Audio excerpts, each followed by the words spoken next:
The surface manifestation of the Midianite curse is the seasonal devouring.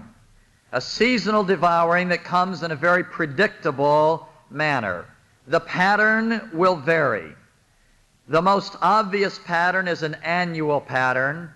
Many people that I've talked to immediately know which month of the year is a difficult month for them. I was ministering to one couple on this subject, a couple overseas. This was people that I barely knew.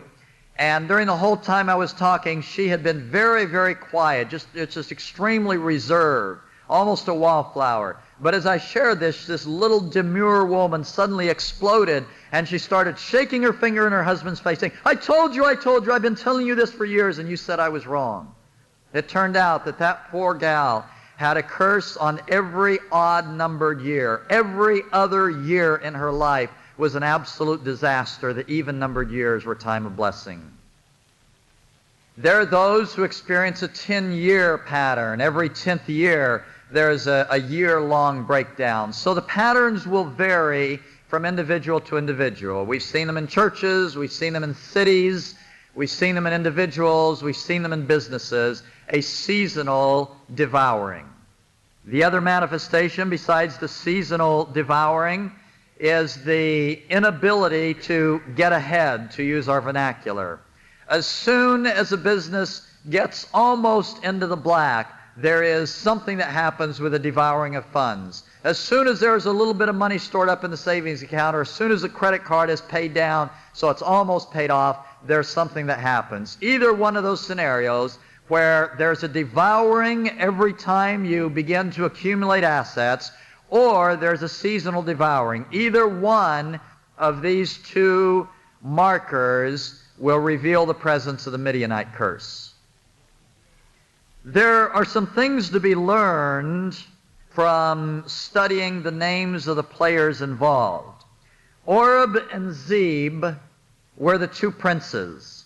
Oreb means the raven. And as I pondered the raven and said, God, what does the raven have to do with the devouring? God said, go look it up. I have gotten more questions from God when I've asked him questions than I have instruction, but still it works. So I went and looked it up, and the thing that jumped off the page was that the raven is not very picky about what he eats. He will eat just about anything under any circumstances. And I thought back over the years of my life being under the devouring of the Midianite curse, and it is true. There is an incredible creativity by the Midianite curse in the ways that it can devour. And as soon as you block this door, it finds another door. You get insurance for this, and they'll find something that isn't insured, or there's a loophole in the insurance. And the diversity, the variety, the incredible creativity of this demon earns my very grudging respect. I hate to give any honor to the critters, but this one is pretty good in finding ways to devour. What is grievous, though, is the next one, because Zeb refers to the wolf. The wolves are traditionally identified as those who follow along behind a herd of animals, and they pick off the weak and the elderly and those that cannot keep up with the herd. Real crisis with the Midianite curse is not the financial devouring, it is the relationship devouring that comes as a result of the financial devouring. Hear me well, hear me well. Poverty does not necessarily result in a damaged life. When I was pastoring, there was a young couple in the church that were almost a carbon copy of each other. Both of them had had their parents divorce when they were young. Both of them had been raised in poverty. Both of them had mothers that earned a living cleaning houses. Both of them had gone from one house to another, hauled along by their mother as they tried to earn a living. The difference between the two was night and day, and it was related to the attitudes of the mother. The young man, tremendous poise, tremendous security. Because he had been through all the hardships, he could face life. Nothing scared him. He was ready to deal with life. She, on the other hand, reflected her mother's mentality, which was fear of everything. I met both mothers when they were in their 60s, and the one mother was extremely strong and courageous, willing to take risks at the age of 60. The other mother was scared of everything. Poverty is not the problem.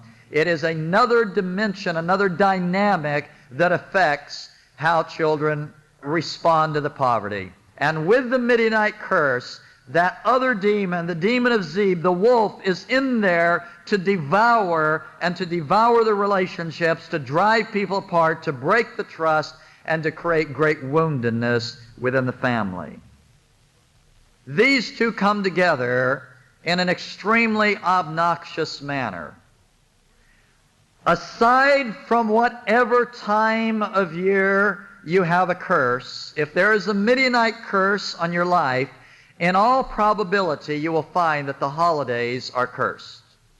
That over and over and over again, Mother's Day, Christmas, Thanksgiving, birthdays, whatever the event is that was designed by God to knit families together, those memory-making seasons, those times when there's supposed to be intimacy in the connection of the family, those get devoured, and every year it is something different.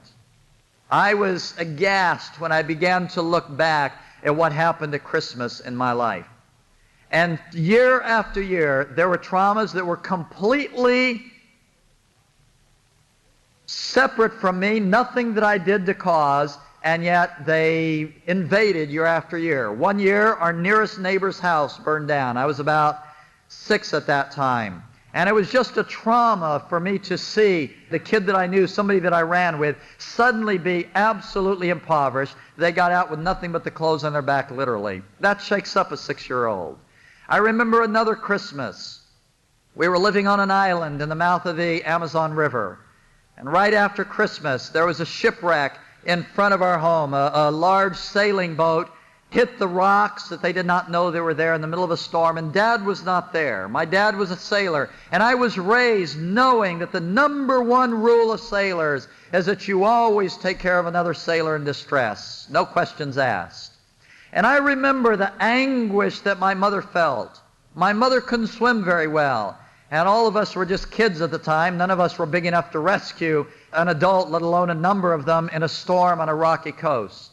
And I remember the anguish of our family standing there on the hilltop, watching this thing go down in front of us and being completely unable to do anything about it, having this drivenness to help, but knowing that we were futile, we were feeble, we could not possibly do anything about it.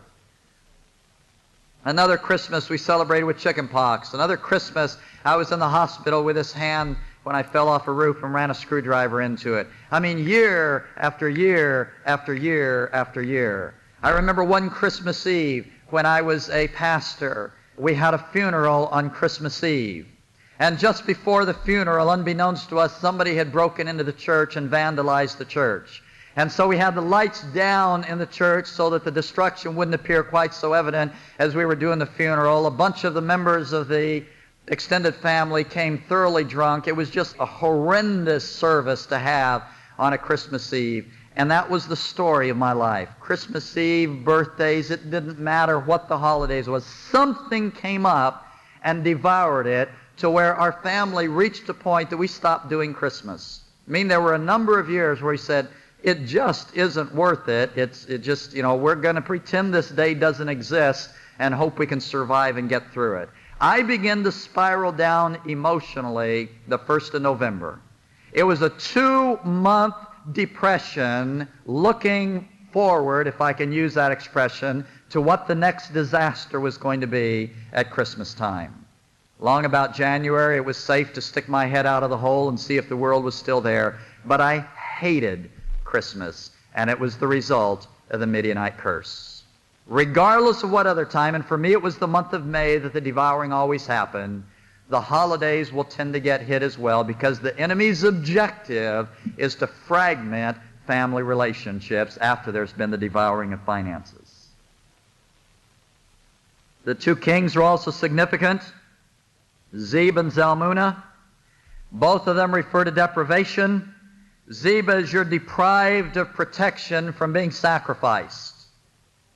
When there was a flock of sheep You were going to sacrifice a few of the sheep, and the family members might set aside this lamb that was particularly loved by the family, and you wouldn't sacrifice that one because it was the pet, but the rest of them were deprived from protection. You were fair game, to use our current analogy. Anything could happen. Zalmunna refers to deprived from the protection of shade. The protection of shade. In the desert, it's very important to have shade. And there's certain things that we expect to have in our normal life to protect us from the rigors of life, one of those being family. We expect to come home to family and to find it to be a place of solace and of comfort. We look forward to the holidays, the weekends, the time off, the time to get some reprieve from the rigors of work. And yet someone with a Midianite curse finds that the normal protections, the normal solace, the normal time out, the times that you would expect to recoup and rejuvenate are somehow vanish, and you find yourself saying, how long has it been since I actually relaxed? How many months has it been since I really had a day off? The mark of the Midianite curse.